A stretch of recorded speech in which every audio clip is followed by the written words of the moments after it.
সচিবালয়ে আগুন লাগার পরে আজ বরিশালে শিক্ষা প্রকৌশল অধিদপ্তরের 2 ট্রাক পুরাতন নথি বরিশালে পাওয়া গেছে একটি প্রত্যন্ত অঞ্চলে।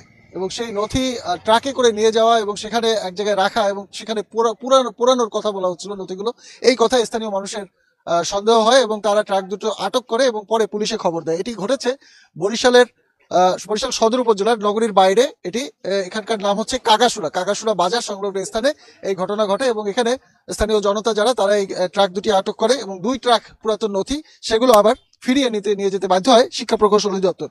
স্থানীয় জনতা আমাদের জনতার সাথে আমাদের কথা হয়েছে। আমরা 2টি ট্রাক দেখেছি, সেই ট্রাকগুলোতে পুরাতন কাগজপত্র ছিল, নথিপত্র ছিল এবং সেখানে আমরা বিভিন্ন ধরনের টেন্ডারের কাগজপত্র সহ নানান কাগজপত্র দেখেছি।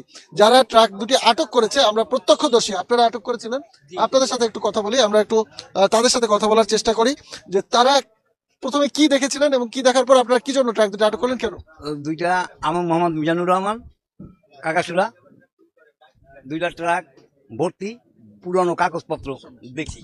দেখার পরে তারা উত্তর দিক যাচ্ছে, তো যাওয়ার পর আমার স্থানীয় যুবক ভাইরা সন্দেহজনক ঢাকা যে সচিবালয় দুর্ঘটনার পরে মানুষ এখন একটু সচেতন হয়েছে, কেননা এই কাগজপত্র কিংবা সেই কাগজপত্র হইতে পারে, এই সন্দেহজনকে ওই ট্রাক ধরছে।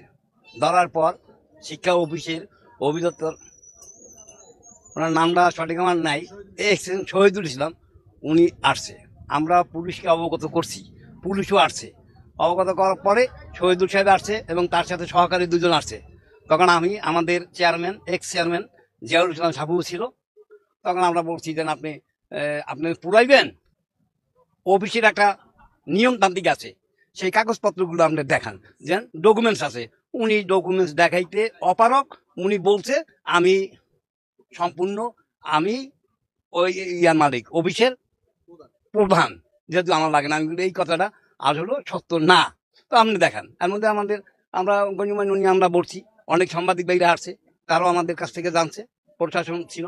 তারপর আমাদের এইখানে প্রশাসক আনিসুর রহমান আসছিল, উনি ডিসি সাহেবের কাছে ফোন করছে। ডিসি সাহেব কি সিদ্ধান্ত দিচ্ছে, সিদ্ধান্ত দেওয়ার পর আমাদের গণ্যমান্য এখানে যারা উপস্থিত ছিল তারা বলছে যেন এক্সচেঞ্জ সাহেবের যেন আপনি লিখিত পরিচয় একটা। আপনারা কিসের ভিত্তিতে আটকালেন, এটা কারণটা কি? সন্দেহজনক সন্দেহটা কেন? সচিবালয় বাংলাদেশের যে এখন অবস্থা, সেই অবস্থার পরিপ্রেক্ষিতে এবং সচিবালয় আগুন দেওয়ার পরিপ্রেক্ষিতে সন্দেহজনক স্থানীয় পোলাপানে ধরছে যুবক ভাইরা ধরে দেখছে, তারা কোনো প্রমাণ দেখাইতে পারে না যে আমাদের অকেজো কাগজপত্র, পুরান কাগজপত্র সন্দেহ করে ধরা হয়েছে। ধন্যবাদ আপনাকে। আমি এই যে ট্রাক দুটিকে নিয়ে যাওয়া হচ্ছিল সেই ট্রাকের চালক যে, তার সাথে আমরা কথা বলেছি। ট্রাকের চালক আমাদেরকে জানিয়েছেন, 2জন চালকের একজনের সাথে কথা হয়েছে, তিনি জানিয়েছেন অপর ট্রাক চালক তাকে ভাড়া করেছিল এবং সে তাকে ওই ট্রাকের কাগজপত্র লোড করতে বলে বরিশাল শিক্ষা প্রকৌশল অধিদপ্তর থেকে। সেখান থেকে এইখানে নিয়ে আসা হয়েছে বরিশাল নগরীর একটু পাশেই। এটি হচ্ছে সদর উপজেলার কাকাসুরা এলাকায়। এই এলাকার সদর উপজেলার এই ইউনিয়নের সাবেক চেয়ারম্যান, চরবাড়ি ইউনিয়ন, সেখানে সাবেক চেয়ারম্যান, তিনিও খবর পেয়ে ঘটনাস্থলে এসেছিলেন। তারপরে তিনি পুলিশকে খবর দেন। তার কাছ থেকে আমরা জানবো যে কি খবর পেয়ে আপনি এখানে এসেছিলেন এবং সেখান থেকে কি সিদ্ধান্ত নিলেন। আসলে আমি মাগরিবের আগে এলাকার ছেলেপান খবর দিয়েছে যে ভাই এখানে 2টা ট্রাক আটক হয়েছে, যেটা কিছু সরকারি কাগজ দেখা যাচ্ছে। তাই আমি বললাম যে কিসের কাগজ দেখা যাচ্ছে। তারপর ওখানে যে ট্রাকের সাথে যারা ছিল তারা বলছে এটা শিক্ষা প্রকৌশল অধিদপ্তরের কাগজ। তখন তারা উত্তেজনা হয়ে গেল, এখানে তারা জড়ো হয়ে গেল, অনেক লোক জড়ো হওয়ার পরে আমি তাদেরকে নিবৃত্ত করলাম যে আমি আসতেছি, তোমরা থাকো। এবং ইতিমধ্যে আমি আসার পূর্বে আমি কাউনিয়া থানার ওসি সাহেবকে ফোন করেছি এবং মিডিয়ায় সাংবাদিকদেরকে ফোন করেছি, প্রেস ক্লাবের সভাপতি। হ্যাঁ, না, আমি এখন এখানে আসার পরে দেখলাম যে আসার পরে আমি দেখলাম যে ওই শিক্ষা প্রকৌশল অধিদপ্তরের এক্সচেঞ্জ সাহেব আসছেন এখানে, তাকে খবর দিয়ে আনা হয়েছে। যে আসার পরে তাকে জিজ্ঞাসা করলাম যে এই কাগজগুলো এখানে আসলো কেন, এই কাগজগুলো পুরানের যায়। তাই সে বলছে যে এই কাগজগুলো পুরানের জায়গা ছিল, পুরান পর আমাদের এই রাস্তারই মাথায় ময়লা খোলা একটা জায়গা আছে যেখানে পুরানো ময়লার জিনিসপত্র রাখা হয় এবং পুরানো হয়। কিন্তু ওখানে পুরানো না পেরে এই অঞ্চলেরই একটা ছেলে আবার ওই প্রকৌশল অধিদপ্তরে কাজ করে, তার বাড়ি এই অঞ্চলে। সে এখানে তার বক্তব্য হলো যে সে নদীর পাড়ে নিয়ে যেয়ে পোড়াবে, কিন্তু নদীর পাড়ে নিতে যেয়ে এখানে জনগণের সাথে সন্দেহ হয়েছে যে এই কাগজগুলা কেন এখানে নিয়ে আসবে। তারা মুসলেকা দিচ্ছে যে এই কাগজগুলো এখানে জনগণ যেহেতু ধরছে এবং সেই জনগণ আবার জনগণের কাছ থেকে আমরা কাগজগুলো ফেরত নিয়ে গেছে এবং তারা পরবর্তীতে প্রশাসনের সহায়তা নিয়ে প্রশাসনের নির্দেশ মোতাবেক তারা এই কাজগুলো করবে। এখানে বসে পোড়াইতে দেওয়া হয় নাই। হ্যাঁ, অফিসে যোগাযোগ, অফিসের মাধ্যমে এটা পোড়াইবে আর কি। ধন্যবাদ। আপনি কি শুনছিলেন যে কাগজগুলো তারা যেখানে পোড়ানোর কথা ছিল বা কি ছিল আসলে পুরাটাই রহস্যজনক। আমরা নির্বাহী প্রকৌশলী যিনি তারা তার কাছে মুসলিকা দিয়েছে এবং বলেছে যে এই পুরানোর যে পরবর্তী প্রক্রিয়া যেটি যথাযথ সেটি পূরণ করার পরে পরবর্তী পদক্ষেপ নেওয়া হবে। তো এই ছিল বরিশালে শিক্ষা প্রকৌশল অধিদপ্তরের পুরাতন নথি জব্দ বা জনতার হাতে আটকের বিষয়কে ঘিরে উত্তেজনাকর অবস্থার পরিস্থিতি। আরো এরকম পরবর্তীতে আরো অন্যান্য খবর আরো থাকতে পারে। সে পর্যন্ত চ্যানেল 24 সাথেই থাকুন, ভালো থাকুন। আমি কাউসার হোসেন জানা এখানেই বিদায় নিচ্ছি। আমলারা যে চক্রান্ত করবে এটি একটি শিশুও জানে, বাংলাদেশের অন্তর্বর্তী সরকার জানে না।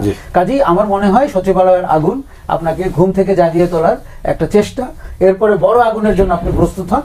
বাংলাদেশ আওয়ামী লীগ 15 বছর শাসন করেনি, যেটা করেছে সেটা মাফিয়া লীগ। সেই মাফিয়া লীগে এই প্রশাসনের ক্যাডাররা ছিলেন, সামরিক বাহিনীর কর্মকর্তারা ছিলেন, ব্যবসায়ীরা ছিলেন, গণমাধ্যমের লোক ছিলেন, এরকম অনেকে ছিলেন, র্যাব পুলিশ তো ছিলেনই। কাজে একটা মাফিয়া লীগকে আমরা ক্ষমতা থেকে সরিয়েছি। এখন এই যে আপনি একটু আগে যে এই যে 7 সদস্যের কমিটি করা হয়েছে, 7 দিন পরে রিপোর্ট দিবে, আমার শুনে মনে হচ্ছিল শেখ হাসিনা ক্ষমতায়। কেননা ডক্টর ইউনূস সরকারের আচরণকে আমি শেখ হাসিনার আচরণ হিসেবেই দেখছি। উনি যখন নির্বাচন কমিশন গঠন করেন সেই আইনে করেছেন যেটা শেখ হাসিনা করে গেছেন। শেখ হাসিনা পালিয়ে যেতে পারেন, তার আইন পালিয়ে যায় না। উনি যে দুর্নীতি দমন কমিশন গঠন করেছেন সেটি শেখ হাসিনার পরিণত আইনে করেছেন। লজ্জা লাগে না গণ অভ্যুত্থানের পরবর্তী সরকারের এগুলো করতে? এর কারণ কি জানেন? এদের আসলে সেই ব্যক্তিত্ব নাই। আমরা যতই তাদেরকে বড় মাপের মানুষ বলি, ব্যক্তিত্বপূর্ণ ভাবতে চেষ্টা করি, শিক্ষিত রুচিবান ভাবতে চেষ্টা করি, শাসন করার অভিজ্ঞতা তাদের নেই। এবং বাংলাদেশের মতো একটা দুরূহ রাষ্ট্রকে এবং শেখ হাসিনার ফেলে যাওয়া একটি অকার্যকর রাষ্ট্রকে কি করে শাসন করতে হবে সেটি তারা শেখেননি। দেখুন, এই আমলাদেরকে আপনি নিয়ন্ত্রণ করতে না পারলে আপনি কোনোদিন গণতন্ত্র প্রতিষ্ঠা করতে পারবেন না। আমলারা গণতন্ত্রের সবচেয়ে বড় শত্রু। সামরিক এবং বেসামরিক আমলা, দুটি আমলার কথাই কিন্তু আমি জোর দিয়ে বলছি। এটিকে ভাগ করে আলাদা করবেন না। সামরিক বাহিনীতে কোনো সংস্কার আমরা এখনো দেখিনি। কি কি হয়েছে, কে কাকে পদোন্নতি দিয়েছেন, পদচ্যুত করেছেন, এগুলো তাদের নিজস্ব খেলা। সামরিক বাহিনীর সংস্কার করতে হবে সামরিক বাহিনীর বাইরের কাউকে দিয়ে। বেসামরিক প্রশাসনের সংস্কার করতে হবে, এটি আমরা দীর্ঘদিন বলে এসেছি, এই বেসামরিক প্রশাসনের বাইরের কাউকে দিয়ে। দেখুন, নিজেরা সংস্কার করলে ওটি কোনো সংস্কার হয় না। এটি বাংলাদেশের আমলারা আমাদেরকে এখন গান পয়েন্টে নিয়েছেন, চ্যালেঞ্জের মুখে রেখেছেন। তারা সবচেয়ে দুর্নীতিবাজ। তারা, আপনার মনে আছে কানাডাতে সেকেন্ড হোম কারা করেছিলেন, রাজনীতিবিদরা করেছিলেন, ব্যবসায়ীরা করেছিলেন এবং আমলারা করেছিলেন। গত 15 বছরের দুর্নীতির সবচেয়ে বড় সুবিধাভোগী কিন্তু এই আমলারাই। এবং আপনি দেখবেন যে এই যে চুক্তিগুলো হয়েছে বিশেষ করে ভারতের সাথে, সেই চুক্তিগুলো গোপন রেখেছে কারা? কারা আমাদের সরকারগুলোকে জনবিচ্ছিন্ন করে ফেলে, কারা আমাদের সরকারগুলোকে জনবিরোধী সিদ্ধান্ত নিতে উদ্বুদ্ধ করে, কারা আমাদের জনগণকে ক্ষমতা কেন্দ্র থেকে দূরে সরিয়ে দেয়। এদের শাস্তির কিন্তু কোনো সীমা পরিসীমা নেই। এবং আপনি সেই সমস্ত শাস্তি যেন নিশ্চিত করতে না পারেন, ওই জন্য আপনাকে চোখ রাঙানো হচ্ছে। আপনাকে বলা হচ্ছে যে 48 ঘন্টার মধ্যে ব্যবস্থা না নিলে তারা মহাসমাবেশ করবেন এবং তারা কিন্তু সরকার পতনের হুমকি দিচ্ছেন পরোক্ষভাবে। এবং এদের পথ অনুসরণ করার জন্য বিভিন্ন জায়গায় আওয়ামী লীগের দোকানরা বসে রয়েছেন। তাদের সময়ে তাদের টাকা পয়সায় যেই সমস্ত সংগঠন, যেই সমস্ত অ্যাসোসিয়েশন গড়ে উঠেছিল তারা রয়েছেন। আমি ডে 1 থেকে বলে আসছি, 5 তারিখের পর থেকে এই আমলাতন্ত্র এই সরকারের সবচেয়ে বড় বাধা হবে এবং এই সরকারের সমস্ত ব্যর্থতার কারণ হবে এরা। কিন্তু তারা বলবেন সরকার ব্যর্থ হয়েছে, আমরা ব্যর্থ হইনি। আমরা চেষ্টা করেছিলাম সরকারকে সুপথে পরিচালিত করতে। অতীতে তারা এই সব কথা অনেকবার বলেছেন, এগুলো তাদের মুখস্থ বিদ্যা। করণীয় কি? দেখুন, করণীয় একটাই, আপনি তার সাথে কঠোর হবেন। আপনি তার 15 বছরের আমলনামা ডেকে পাঠান। 15 বছরের আমলনামায় আপনি দেখতে পাবেন হেন কাজ নাই, অপরাধ নাই এবং অনিয়ম নাই তারা করেন নাই। তারা ঘুষ নিয়েছেন, তারা দুর্নীতি করেছেন, তারা খারাপ নীতি প্রণয়ন করেছেন, তারা সরকারকে বিপথে পরিচালিত করেছেন, তারা জনগণের ভোটাধিকার থেকে জনগণকে বঞ্চিত করেছেন। আপনি দেখুন, একটা লক্ষ লক্ষ কর্মকর্তা লাগে, কর্মচারী লাগে একটি নির্বাচন করতে। আপনি 3টি নির্বাচনে আপনি হাজির করতে পেরেছেন কারা ছিলেন রিটার্নিং কর্মকর্তা, কারা ছিলেন এইসবের দায়িত্বে? তার কোনো শাস্তি আমরা দিয়েছি? আমরা একটা গুম খুনের শাস্তি জানি, ফৌজদারি অপরাধের শাস্তি জানি। নির্বাচন গুম করার শাস্তি কি? সেই অপরাধে কিন্তু শেখ হাসিনা অভিযুক্ত, ভারত অভিযুক্ত এবং এই আমলারা অভিযুক্ত। এবং যে সমস্ত সামরিক কর্মকর্তারা ওই পচা নির্বাচনগুলোতে দায়িত্ব পালন করেছিলেন যোগ সাজসের ভিত্তিতে, তারাও অভিযুক্ত। যেমন আইন শৃঙ্খলা বাহিনী অভিযুক্ত। এখন আপনি দেখুন, সচিবালয়ের যে ঘটনাটা ঘটেছে এটি বুঝতে 7 দিন লাগে না। এটি কমন সেন্স আলা যে কেউ বুঝতে পারছেন। আমরা তিনজন এখানে বসে বলতে পারছি 3টি জায়গায় আগুন লেগেছে, শর্ট সার্কিট একসাথে ঘটে, বিদ্যুৎ কি এভাবে নিয়ন্ত্রিত হয় বা ইলেকট্রনিক যন্ত্রপাতি কি এভাবে কাজ করে? করে না। কেন আপনি 7 দিনের জন্য করেছেন? 7 দিন মানে বুঝতে পেরেছেন? 7 দিন মানে হচ্ছে এটি ধামাচাপা দাও। 7 দিন মানে আপনি যারা নাশকতাটি করেছেন তাদেরকে দিয়ে কমিটি গঠন করেছেন। এখন সেই কমিটি আপনাকে কি রিপোর্ট দিবে যে আমরা এই কাজটি করেছি? তার মানে হচ্ছে যে এটি আইওয়াশ, এটি অক্ষমতা প্রকাশ করে একটি সরকারের যে সাহস থাকার কথা, কঠোরতা থাকার কথা, সেটি হয়নি। এবং মনে রাখবেন কার সাথে আপনি এই কৌশল অবলম্বন করছেন, সবচেয়ে চতুর শ্রেণীর পেশাজীবীদের ব্যাপারে। এদের মতো এরা 200 বছরের শাসন থেকে শিখেছে কি করে ডিভাইড এন্ড রুল করতে হয়, কি করে রাজনীতিবিদদের ভয় দেখাতে হয়। আর এই সরকারে যে সমস্ত লোকজন আছে তারা কোনোদিন রাজনৈতিক ডিসিশন নেয়নি, তারা বিভিন্ন এনজিও চালিয়েছেন, তারা নিজেদের ভেতরে একে অন্যের সম্পর্ক করেছেন, তাদের বিভিন্ন প্রতিষ্ঠানে কিন্তু তারা স্বৈরাচার হিসাবে কেউ কেউ পরিচিতও ছিলেন। কাজেই এই যে রাষ্ট্র ক্ষমতায় আমরা তাদেরকে বসিয়েছি, 5ই অগাস্টের আগে তারা কোথায় ছিলেন? 70% 80% লোককে আমরা বিপ্লব বললেও হয়তো তারা বুঝতে পারবে না কোন বিপ্লব। হয়তো রুশ বিপ্লব, ফরাসি বিপ্লব মনে করবেন, বাংলাদেশের বিপ্লব এটি তারা ঢাকায় বসে টের পাননি। কেননা তাদের গায়ে তো কেউ আগুন দেয়নি, তাদেরকে কেউ গুলি করেনি, তাদের সন্তানরা গুম হয়নি, তাদের সন্তানরা 1500 ছেলে মেয়ে জীবন দেয়নি। তাকে আপনি ডেকে এনেছেন পদাধিকার বলে। এখন তার কি কাজ ছিল? তার কাজ ছিল বাংলাদেশ রাষ্ট্রকে টেনে তোলা এবং ট্র্যাকে তুলিয়ে নির্বাচনের দিকে নিয়ে গিয়ে একটি রাজনৈতিক সরকারের হাতে ক্ষমতা দেওয়া। আমলারা যে চক্রান্ত করবে এটি একটি শিশুও জানে, বাংলাদেশের তত্ত্বাবধায়ক সরকার জানে না, অন্তর্বর্তী সরকার জানে না। কাজেই আমার মনে হয় সচিবালয়ের আগুন আপনাকে ঘুম থেকে জাগিয়ে তোলার একটা চেষ্টা, এরপরে বড় আগুনের জন্য আপনি প্রস্তুত হন, কিংবা আগুন জ্বলতে পারে সেরকম উৎস সচিবালয়, সেটিকে আপনি নিয়ন্ত্রণ করুন কঠোর হাতে। সচিবালয় আগুনের মূল কালপ্রিটকে আমরা তার পরিচয় আপনাদের জানাবো, এবং সবচেয়ে গুরুত্বপূর্ণ খবরটি হলো বাংলাদেশের অন্যতম বিখ্যাত সাংবাদিক, এবং আমি বলতে পারি যে বাংলাদেশে এর উপরে এর চেয়ে বড় মানের সাংবাদিক আমরা আর দেখিনি। বাংলাদেশের স্বাধীন বাংলাদেশের 54 বছরের বাংলাদেশের সবচেয়ে মেধাবী, চৌখুস এবং কি বলবো যে এর চেয়েও বেশি যদি উপমা কি থাকে, সেই সাংবাদিক শাহেদ আলম, তিনি তার ফেসবুক পোস্টে ধরিয়ে দিয়েছেন সচিবালয়ে আগুন দেওয়ার মূল কালপ্রিটকে।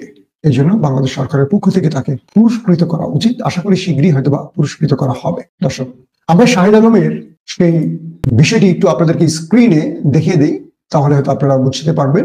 দর্শক, আপনারা হয়তো স্ক্রিন এখন দেখতে পাচ্ছেন। শাহিদ আলম প্রখ্যাত সাংবাদিক, বিখ্যাত সাংবাদিক, তিনি লিখেছেন তার ফেসবুক পোস্টে কিভাবে কালপ্রিটকে শনাক্ত করেছে সেটা আমরা এক নজর দেখে নিচ্ছি। সরকারের জনপ্রশাসন সংস্কার কমিটিতে ইন্টারপাস কথিত ছাত্র শিবির কর্মী কিভাবে ছড়ি ঘোরাচ্ছেন সেই কফিয়ত ইউনুস সাহেবকে দিতে হবে, যার কারণে দ্বন্দ্বের সূত্রপাত। ইন্টারপাস এই কারণে বলছি যে শেষ খবর পর্যন্ত তিনি জগন্নাথ বিশ্ববিদ্যালয় লোক প্রশাসন বিভাগের 4র্থ বর্ষের ছাত্র, এখনো তিনি পাশ করেননি।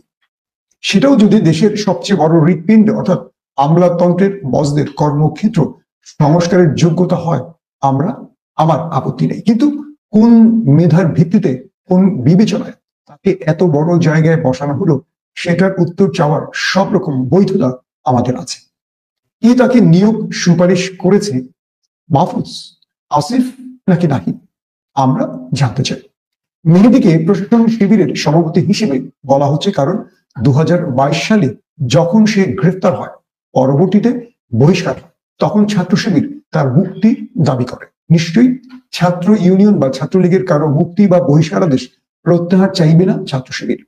17 ডিসেম্বর প্রথম সাংবাদিকদের কম পড়াশোনা জানা বলে অভিযোগ করার পর থেকে সকল সাংবাদিকদের সাথে হট্টগোল শুরু হলে সংস্কার কমিটির প্রধান মোহিত চৌধুরী তার পক্ষাবলম্বন করেন। এরপর থেকে প্রশাসনের 26 ক্যাডারের সকল ক্যাডাররা তাদের অসন্তোষ প্রকাশ করেছে এবং মূলত আলোচিত সংস্কারের পক্ষে কোনো পক্ষকে দাঁড়াতে দেখা যাচ্ছে না।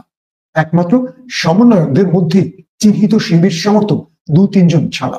মূলত সংস্কারের যেসব প্রেসক্রিপশন নিয়ে বিতর্ক, সেটাকে দেশের আমলাতন্ত্রকে জামাতিকরণের বিরুদ্ধে সব দল মতের সচিবদের একটা সম্মিলিত অবস্থান হিসেবেই বর্ণনা করেছেন একাধিক বিসিএস ক্যাডার। এই কারণে পুরো কমিশনের প্রধানকে পদত্যাগের আলটিমেটাম দিয়েছে আমাদের সকল প্ল্যাটফর্ম। আমি বা আমরা কি তাই বলে আমলাতন্ত্রের সংস্কার চাই না? চাই, তবে সেটা নিশ্চিত ফ্যাসিস্ট আওয়ামীকরণ থেকে পাল্টে জামাতিকরণের পক্ষে নিয়ে যাবেন সেটা চাই না, বরং প্রতিরোধ করা হবে। আমরা জনগণের পক্ষে কাজ করি হবে জবাবদিহিতা ও স্বচ্ছতায় কাজ করে এমন আমলাতন্ত্র চাই কিন্তু সেই জবাবদিহিতার আমলাতন্ত্র তৈরিতে যাকে নিয়োগ দেওয়া হলো তার নিয়োগ প্রক্রিয়ার পেছনে কি কি যুক্তি, তার জবাব আগে চাই। এটাকে কি স্বচ্ছতা বলে কিনা সেই প্রশ্ন তুলেছি। দেশটা কারো, বাবার না। মূলত শাহেদ আলম বলছেন যে আমলাতন্ত্রের বিদ্রোহের কারণেই সচিবালয়ে যে আগুনটা লেগেছে এই আগুনটার কারণ। আপনারা হয়তো বিষয়টা বুঝতে পারছেন যে সচিবালয়ে আগুন ধরেছে এবং সেই আগুনের পরিপ্রেক্ষিতে শাহেদ আলম এই পোস্টটি করেছেন যে আমলাতন্ত্রের ভেতর একটা বড় রকম ক্ষোভ তৈরি হয়েছে এবং সে কারণে আগুন ধরেছে। কিছু কমেন্ট পড়ি শাহেদ আলমের এই পোস্টে, একটু আপনারা দেখলে বুঝবেন। ছাত্র শিবির দেশপ্রেমিক চৌখুশ, তারা অন্যদের সাথে রক্ত দিয়ে ফ্যাসিবাদ চালিয়েছে, আর ওই আমলারা ফ্যাসিবাদের গোলামি করছে। যোগ্যতার মাপকাঠি শুধু সার্টিফিকেটে নয়, শাহেদ সাহেব হিংসা পরিহার করুন। আরেকজন লিখছেন, এখানে বুজুর্গ শাহবাগী শাহেদকে দায়িত্বে না বসানোর তীব্র নিন্দা জানাচ্ছি। অন্য একজন লিখছেন, আন্ত ক্যাডার অস্থিরতা একাংশের সাথে বৈঠকে উপস্থিত ছিলেন জামায়াতের আমির ডক্টর শফিক সাব। বিএনপির মির্জা স্যারকে অনেকে বলেও শিডিউল নিতে পারে নাই তারা, কারণ উনি আন্ত ক্যাডার দ্বন্দ্বে থাকতে চান নাই। অথচ এখন শুনি চলমান ক্যাডার আন্দোলন নাকি বিএনপি করাচ্ছে। যাক, এটা একটু বড় কমেন্ট। আরেকজন লিখেছেন, আপনাকে সংস্কার কমিটির প্রধান হিসেবে চাই। যদিও 18 সালে হাসিনার নেতৃত্বের পূজা করেছেন এবং নাকি খত দিয়ে আওয়ামী স্তুতি গিয়েছেন। আগে একদিন বলেছিলাম যে আপনার মাঝে প্রয়াত লেজে হু মানে আমাদের এরশাদের কথা বলছেন, এরশাদের কিছু গুণ আছে। হ্যাঁ, সেটা তো আছে। এখন দেখছি পোল্টিবাজ শাহজাহান ওমরের আত্মা আপনার উপর ভর করেছে। রওশন এরশাদ কিংবা বিদিশা এরশাদের সাথে মিল থাকলেও তাদের কথা বলছি না, কারণ আপনি তো মহিলা নন, পুরুষ। আরেকজন লিখছেন, সংস্কারের নামে দেশটা এখন জামাতিকরণ করা হচ্ছে যাতে করে রাজাকারদের শক্ত ঘাঁটি হিসেবে বাংলাদেশকে পাকিস্তান বানানো যায়। একটা কমেন্ট শাহেদ আলমের পক্ষে পড়েছে মেবি। চারদিকে জামাতিকরণ করা হচ্ছে বা করার চেষ্টা করা হচ্ছে, এই হয়ে গেল। এটা হয়তো সত্যি কথা, কিন্তু তাই বলে অন্যান্য সংস্কার কমিশনে যদি ছাত্র প্রতিনিধি থাকতে পারে এবং এটা নিয়ে কোনো কথা না হয়, তাহলে শুধুমাত্র প্রশাসন সংস্কার কমিশনে ছাত্র প্রতিনিধি থাকলে সেটা নিয়ে কেন আপত্তি থাকবে? দর্শক, আমি এই বিষয়গুলোকে এত গুরুত্ব আর না দিই, আপনাদেরকে যে বিষয়গুলো একটু বোঝাবার চেষ্টা করছি। শাহেদ আলম বোঝাতে চেয়েছিলেন সচিবালয়ে যে অস্থিরতা তৈরি হয়েছে এটার পেছনে এই আগুনের কারণ। আপনারা শুনবেন মন দিয়ে। তার মানে শাহেদ আলম বোঝাচ্ছেন যে আমাদের সচিবরাই বা যারা ওই যে যার কথা বলেছে, একটা ছেলের কথা কি শিবির করে নাকি শাহেদ আলম দাবি করেছে, তো তাকে সহ্য করতে না পেরে তার আগুন দিয়েছে। তার মানে শাহেদ আলম বুঝিয়ে দিচ্ছে এই আগুনটা আমাদের মধ্যে কেউ দিয়েছে যারা সংস্কার কমিটিকে সহ্য করতে পারছে না, গ্রহণ করতে পারছে না, কারণ তিনি ইন্টারপাস শাহেদ আলমের বক্তব্য অনুসারে। এই দ্বারা শাহেদ আলম কি বুঝিয়েছেন, আমার প্রশ্নটা একটু আপনাদের কাছে করি। সেটা হলো, শাহেদ আলম বুঝিয়েছেন এই আগুনটা আমাদের আমলারা দিয়েছেন এবং যারা সংস্কার কমিটিকে গ্রহণ করতে পারেনি অযোগ্যতার জন্য। এটা দিয়ে শাহেদ আলম তাদেরকে বাঁচিয়ে দেওয়ার চেষ্টা করছেন। তাদেরকে যারা সচিবালয়ে আগুন দিয়ে তাদের লুটপাট হত্যাযজ্ঞের সকল নথি গায়েব করতে চেয়েছে। এখন বোঝেন শাহেদ আলম কার জন্য কথা বলছেন। বাংলাদেশ সচিবালয়ে ভয়াবহ অগ্নিকাণ্ডের ঘটনা ঘটেছে। সেখানে একটি কুকুর আগুনে পুড়ে মারা গেছে। এখন প্রশ্ন হচ্ছে, সচিবালয়ে সেই কুকুরটি ঢুকলো কিভাবে? এটা নানান মহলে আলোচনা হচ্ছে। এখন দেশের একজন গুরুত্বপূর্ণ ব্যক্তি সেই প্রশ্নটি তুলেছেন। আর গুরুত্বপূর্ণ ব্যক্তি হলেন জুলাই শহীদ স্মৃতি ফাউন্ডেশনের সাধারণ সম্পাদক ও জাতীয় নাগরিক কমিটির কেন্দ্রীয় মুখ্য সংগঠক জনাব সার্জিস আলম। তিনি ঠাকুরগাঁয়ে একটা আলোচনা সভায় প্রশ্ন তুলেছেন, কুকুর কিভাবে সচিবালয়ে ঢুকলো? এটা কিন্তু দেশবাসীর প্রশ্ন। যেখানে মানুষ ঢোকাটা খুব কষ্ট, সেখানে কুকুর গেল কিভাবে?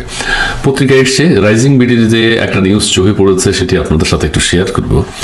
সচিবালয়ে অগ্নিকাণ্ডের পেছনে চক্রান্ত আছে বলে মনে করেন জুলাই শহীদ স্মৃতি ফাউন্ডেশনের সাধারণ সম্পাদক ও জাতীয় নাগরিক কমিটির কেন্দ্রীয় মুখ্য সংগঠক সার্জিস আলম। তিনি প্রশ্ন তুলেছেন, কুকুর কিভাবে সচিবালয়ে ঢুকলো? এটা কিন্তু পুরো দেশবাসীর প্রশ্ন। নিরাপত্তা কোথায়? নিরাপত্তার দায়িত্বে যারা ছিলেন তারা কোথায় ছিলেন? পুলিশ কোথায় ছিল? অন্যান্য আরো যারা সার্বক্ষণিক নিরাপত্তার দায়িত্বে থাকেন তারা কোথায় ছিল? তাদের সবার চোখকে ফাঁকি দিয়ে কিভাবে একটি কুকুর ভেতরে প্রবেশ করল। বৃহস্পতিবার 26শে ডিসেম্বর সন্ধ্যায় ঠাকুরগাঁও প্রেস ক্লাবের হল রুমে ঠাকুরগাঁও রাইজিং শীর্ষক অনুষ্ঠানে সাংবাদিকদের সঙ্গে মত বিনিময়কালে তিনি এই প্রশ্ন তোলেন। খুবই গুরুত্বপূর্ণ প্রশ্ন, খুবই ভালো বলেছেন তিনি। সার্জিস আলম বলেন, সচিবালয়ের 7 নম্বর ভবনের 2 প্রান্তের 2 রুমে আগুন জ্বলছে, এটাও কিন্তু অস্বাভাবিক। নির্দিষ্ট 2 রুমে কিভাবে আগুন জ্বালানো হলো, কারা এই দুষ্কৃতকারী? দূরত্ব প্রায় 100 কিলোমিটার দূরে বৈদ্যুতিক শর্ট সার্কিট থেকে এই অগ্নিকাণ্ডের ঘটনা ঘটেনি, এটা পরিষ্কার। প্রত্যেকেই বলছেন যে এটা পরিকল্পিত। এটা কিভাবে সম্ভব?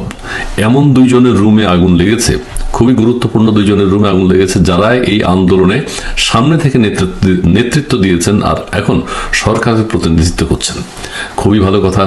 নাহিদ ইসলাম এবং আসিফ মাহমুদের কথা বলা হয়েছে, তাদের 2 জনের মন্ত্রণালয়, সেখানে তাদের 2 মন্ত্রণালয়ে কিভাবে আগুন দেয়া হলো, যারা বিগত ছাত্র আন্দোলনে গুরুত্বপূর্ণ ভূমিকা পালন করেছেন। এটা অবশ্যই উদ্দেশ্যমূলক, তবে কেউ কেউ বলছেন যে তাদের সাথে অথবা মন্ত্রণালয়ের লোকজনের সাথে যোগসাজশ ছাড়া যারা এই কর্মটি করেছেন, অগ্নিকাণ্ডের ঘটনা ঘটিয়েছেন, কখনো এটা সম্ভব নয় যোগসাজশ ছাড়া। তিনি বলেন, পত্রপত্রিকার মাধ্যমে জানতে পেরেছি সচিবালয়ে আগুন লাগা রুমে একটি কুকুর পাওয়া গেছে। এটা কিন্তু আমি বুঝতে পারছি না, একটি কুকুর কিভাবে সচিবালয়ের রুমে ঢুকলো। এটা যে ষড়যন্ত্র তা আমি নিশ্চিত।